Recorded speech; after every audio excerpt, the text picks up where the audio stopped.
One विभागाने या रोहीची विल्हेवाट लावण्यात यावी अशी मागणी रिसोड तालुक्यातील शेतकऱ्यांनी केली आहे।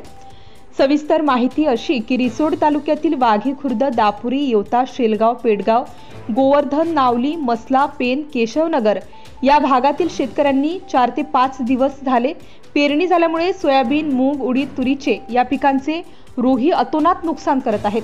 सुरुवातीला 2 ते 3 रोही शेतकऱ्यांना आढळून येत असतात, मात्र आता रोही हरणांचा पाहून शेतकरी मात्र हैराण झाले आहेत। यावेळी या भागातील शेतकरी यांनी वन विभागाने या रोहीची विल्हेवाट लावण्यात यावी अशी मागणी रिसोड तालुक्यातील वाघी, दापुरी, येवता, सेलगाव, पेडगाव, गोवर्धना, नावली, मसला, पेन, केशवनगर इथले शेतकरी करत आहेत।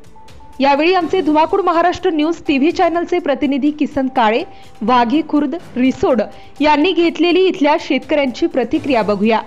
काय म्हणतात शेतकरी वन प्राण्यांबद्दल। धुमाकूळ महाराष्ट्र न्यूज प्रतिनिधी बोलत आहे।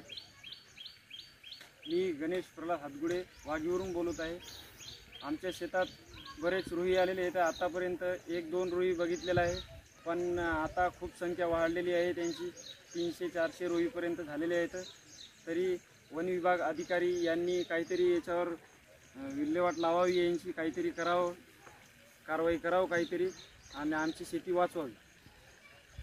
आपल्या परिसरातील ताज्या आणि महत्त्वाच्या बातम्या पाहण्यासाठी आजच आपल्या धुमाकूळ महाराष्ट्र न्यूजला YouTube वर सबस्क्राइब करा आणि बेल आयकॉन प्रेस करा।